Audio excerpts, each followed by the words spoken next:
Good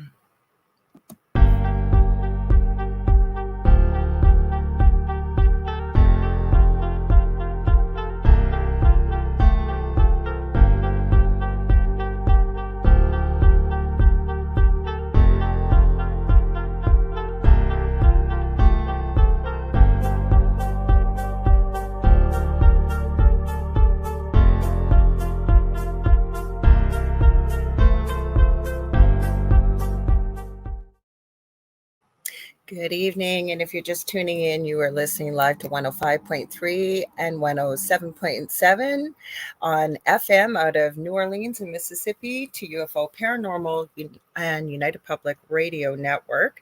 And you're listening to or watching the Angel Rock, and I'm your host, Lorilei Potvin. My guest just popped in. I didn't know if I was doing a show on my own or not, but he's here, so I will bring him in just a minute once I finish up our intros here. You guys know I always have a few housekeeping things.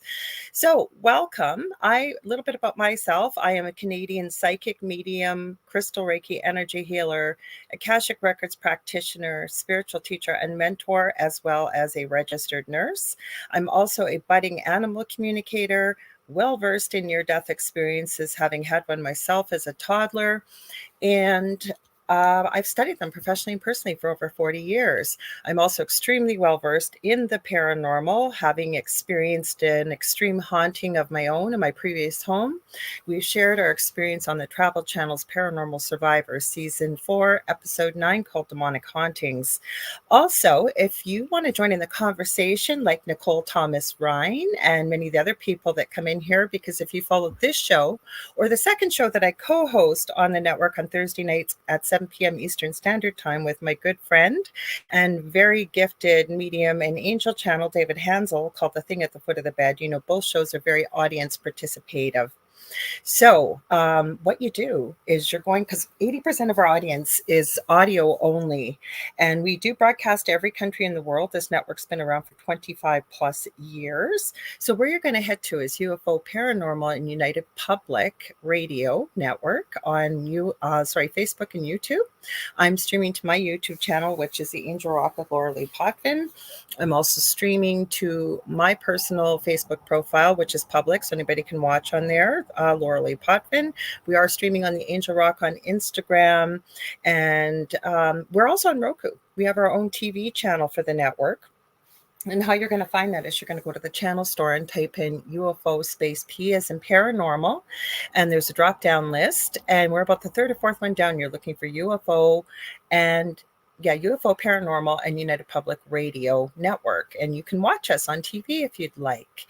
And like I said, this network has been around for 25 plus years. We stream multiple shows 7 days a week. When we're not streaming live, the archive server kicks in and randomly picks shows over the last 25 plus years. So there's something really for everybody on this network. I believe, if I heard through the grapevine, we're up to 40 live hosts on this network. So there really is something for everybody. So please like, share, and subscribe. We've got Jody Matella. We've got Debbie Schmoley, Diane Brighton. Welcome. So I'm going to bring my poor guest on. He's a busy guy, so I didn't even know he was going to be able to make it. Come on. Hi, Alfred. How are you? Hi there. And listen, I want to apologize to you and to your audience for being a bit late. We had one of those mishaps. And I'm glad that I made it, but I want to apologize for being a few minutes late. You know what? Don't worry about it. I go with the flow. I felt bad keeping you behind the scenes. I'm going to introduce you properly. I just got one more thing I do want to share. So hang on. So come hang out with us here in Thunder Bay, Northwestern Ontario, Canada. This October 4th to 6th, 2024 for the Lake Superior Paranormal Convention. That's where I live in Thunder Bay, and it is a crazy spot. We got all kinds of paranormal activity, UFO activity, every kind of cryptid you can think of, we've got here. Tickets are available now. It's being put on by Lucky Paranormal. It's a wife and wife team, Mel and Gail Willis of Lucky Paranormal. They were on the Angel Rock in April. So there's VIP Plus, there's Supernatural and VIP passes available, but they are limited. And as I understand it, over half of them are sold out already. There's going to be talks, workshops, a paranormal investigation, and vendors. The guest speakers will include Shane Pittman, Jeff Belanger, our own Carrie Lynn Shellhorn. I'm sure many of you know her, and if you don't, you need to check her show out on Fridays from 6 to 8 p.m. Spirit Switchboard. I joined her last week on there. We had a ball together. She has an amazing show. She's also a fellow Canadian, gifted medium, psychic, as well as paranormal investigator, and just an absolute sweetheart. So I can't wait to meet her in person. We also have the Travel Channels Beyond the Haunting, Chris Rutkowski, he covers UFOs and Bigfoot. Dee McCauley, who's local here of Dark History. He's also been on the Angel Rock a few years back. And the Winnipeg Paranormal Group, and so many more, including myself. I will be giving a talk at this, and I also will have a vendor table. So we'd love to have you join us. I'd love to meet you all in person. So we're going to head to his Lake Superior Paracon.com. So now my guest, I didn't get a chance to talk to him before, so I got to say, no, we got to be very careful, Alfred, what we say on here. There's special guests that I have on my show who you know well as well. Dr. Rima, we've had on. I have had on Dr. Carrie Madej, but I've learned from experience. So I kept you a surprise. So nobody cuts off our feed, because you are an amazing gentleman. You have done wonderful things. You are a multi-book author. You are an international lawyer. You are a truth seeker. You are a fighter for freedom. I know you are so well-versed in ufology, secret space program. We could go on and on. So welcome. This is the first time you've been on my show. Well, thank you very much. You know, you could. Did I miss anything? You can see there in the back on the window some of my books. You have written so many, and I'm trying to write 3 books. 25 books. How many? 25 titles on Amazon. You are also a very good friend of the owner of our network, who I will give a huge shout out, because he provides this platform for us, which is Joe Montaldo. And you've known him for quite a few years. Oh, yeah. 25 books. Good. Well, we're both what they call Louisiana Creoles. You don't quite have the accent that Joe does. Is that because you've become Canadianized? No, I'm one of the few Louisiana Creoles that lives in Vancouver, British Columbia, Canada. Mm-hmm. But Joe has that Creole accent, boy. He sure does. And I think what he does when he sends a text, for example, he uses voice to text. And I always call it speaking Joe-ese, because it tries to translate what he's saying and to try and understand what he sent in the text message. So you've kind of lost some of that accent. So what do you want to talk about? You know, what I did today, I sat down with my wife. My wife, Jerry, is a PhD, a PhD psychotherapist, and also a psychic. I didn't know that. Interesting. Yeah, she's a graduate of the Berkeley Psychic Institute. So she does something called psi therapy. So I sat down with her and I said, let's do some psychic reading. And I'm on Lorilei Potvin show.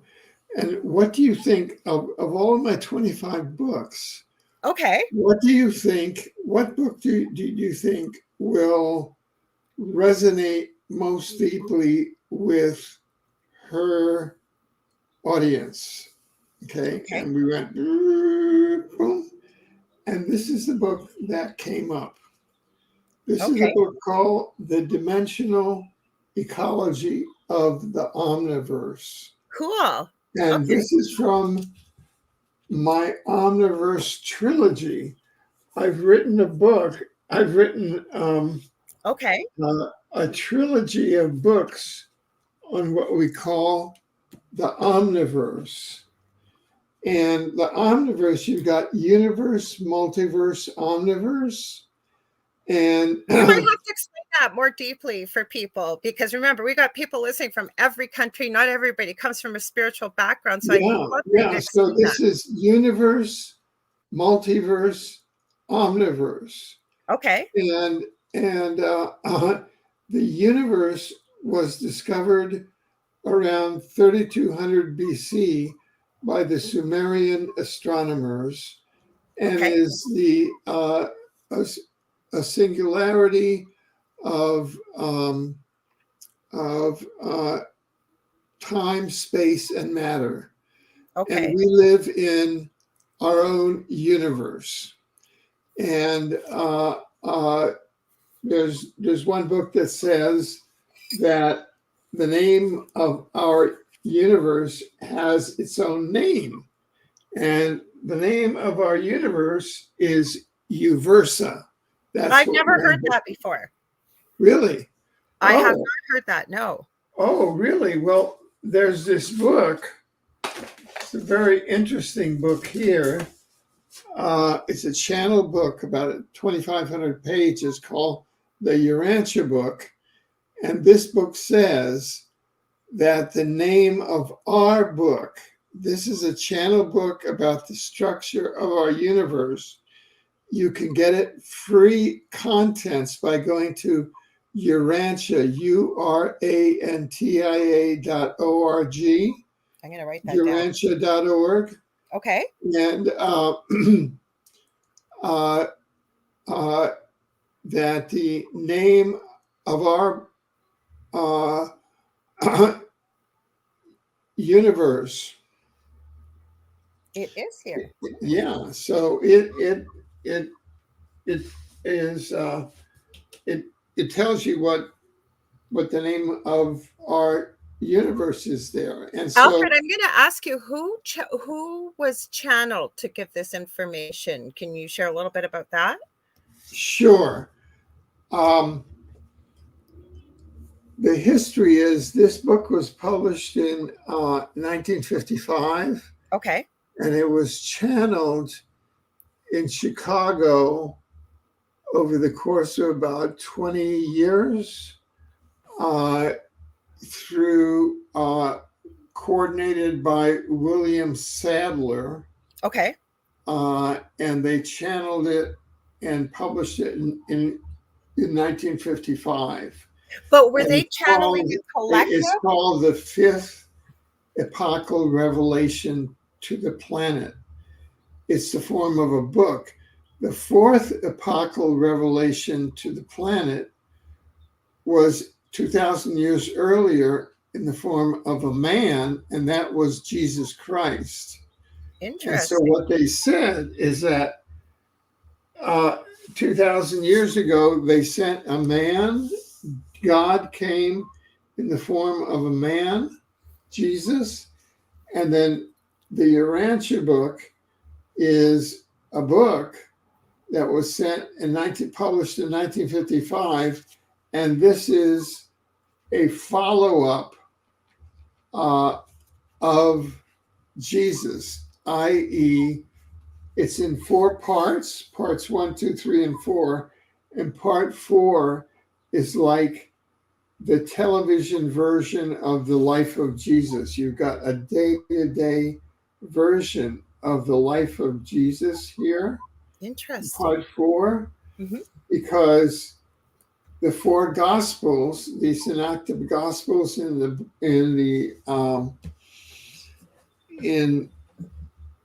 Bible, mm-hmm. were just written up from notes from the 4 evangelists and are historically very incomplete. So there's you ask, what's that web address? And that's URANTIA.org.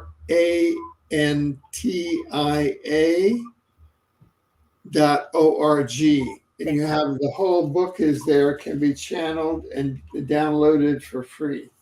Alfred, I wanted to ask you, because I think that's very interesting, because I have always felt intuitively, as well as, I mean, I'm by no means a Bible expert, but somebody had to channel that information to put it into the book. But what I'm interested also in knowing with this book that you're speaking of, did you said it was William?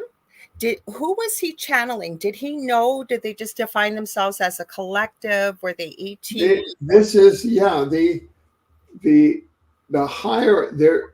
there was a hierarchy Okay. that was designated by the universe governance Okay. to channel the rest of the message, uh, the fifth apocalyptic revelation for the planet, Okay. and that hierarchy directed him to gather these people to channel this, and there was a commission then that put together, and they dictated it, Okay. and they channeled it, uh, uh, and published it in in 1955.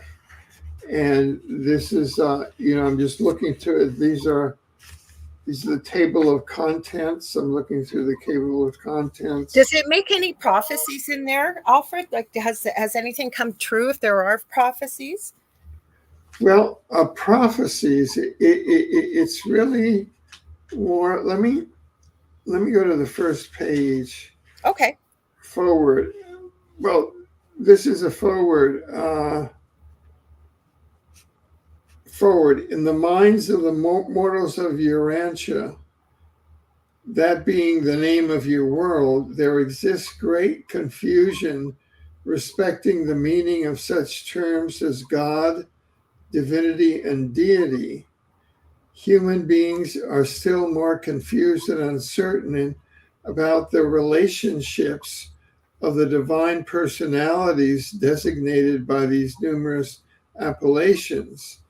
Because of this conceptual poverty associated with so much ideational confusion, I have been directed to formulate this introductory statement in explanation of the meanings which should be attached to certain word symbols, as they may be hereinafter used in those papers which the Orvanton Corps of Truth revealers have been authorized to translate into the English language of Urantia. Okay. So that's the first paragraph of this forward, and I'm just going to the first source and center. Total infinite reality is existential in 7 phases and as 7 coordinate absolutes. The first source and center, the second source and center, the third source and center, the Isle of Paradise, the deity absolute, the universal absolute, the unqualified absolute. And then it just goes on. So it goes on to define the nature of God. And this is the nature of God and of the universe. And so this is Urantia, the Urantia book. You know what? When I was looking, I typed it in my phone while we were just talking, and there's an app for it. And I obviously have downloaded it before, not read it, obviously, but I had the little arrow saying it's been downloaded before. Oh. So Zson Dragon, he's actually a fellow Canadian. He Kevin, as I call him, he's got a question, and I read it out because we are audio only. So he says, multiverse would be a variation or similar double of our own. In the comic books, there are 52, for example. I won't attempt to define the Omniverse, though, but he said that book is amazing. Yeah. So that it to go back to the Omniverse books. These are my 3 Omniverse books. See, Okay. I became a Urantia book reader quite some time ago. Actually, in Christmas Eve, 1973. Okay. I was first introduced to it, And so that's 73. That's almost 50 years ago. Yeah, exactly. I've been a reader of the Urantia book for about 50 years. Okay. So, and a lot of my work is based on that. My work in exopolitics, I'm credited with being, my book Exopolitics is credited with inventing the science of exopolitics. Mm-hmm. And I based my book Exopolitics on that. Mm-hmm. Okay. And this book was actually secretly time traveled by the secret CIA, DARPA CIA time travel program from 2005 when it was published back to 1971. Can we talk about time travel? Because that is right up my alley. Like, I love to talk about yeah. it. Yeah, So what do sure. you know about time travel? Being careful that we're on YouTube. So we might have to kind of go around a word to some certain words if we have to. But you know, you're a smart man, Alfred. Well, the only thing I've been censored on YouTube about is something having to do with a particular illness, but that's the only thing. Yeah, well, we've been been a little bit more censored with our channel here. So, but go ahead, don't worry, we'll figure it out. I know you will, but let's go for it. I want to hear all about the time travel.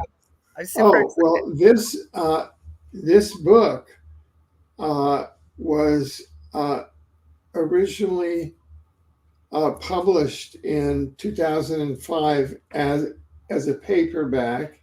It was published in the year 2000 as an ebook.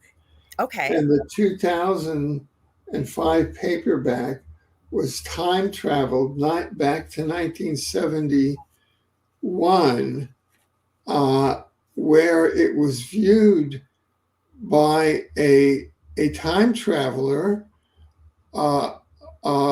who saw it and who then became a whistleblower in the year 2000 and who revealed that to me in the year 2000. Interesting. Yeah. And in 1971, 50 members of the secret CIA time travel program. In 1971, I was general counsel of the Environmental Protection Administration of the city of New York. Okay. And part of my duties were to go out in public and give public talks like the student groups or environmental groups about the protection of the environment. And one day I got an invitation from a group. This man came and picked me up. He was very formal in a suit and tie. I went, he picked me up. I accompanied him. We drove about 2 hours. We came to the second floor of a house. I went up there and there were about 50 men in suits and ties and in shirts and ties. And I gave them a talk on the protection of the environment. And they were 50 members of the secret CIA time travel division that had asked me to give a talk under false pretenses because they had a copy of my book in 1971, my book Exopolitics, that had been brought back from the future. Wow. 2005 to 1971. And they want to see what I look like. Oh, I thought maybe they were testing you. So they wanted to see. Right. And we're now in 2024. I wrote this in the year 2000. They wanted to know what I looked like in 2004 because they brought it back to 1971, this book. How did And you this even deal founded with? How the did you whole deal with science that? of exopolitics. How did And you even deal with that, Alfred? that's how the secret CIA program operated. I call it time travel surveillance. Yeah, but how And did you even deal with out that? of that, I developed what I call the chronarchy. The Okay. chronarchy is a secret hierarchy, a time travel government that rules our reality through time.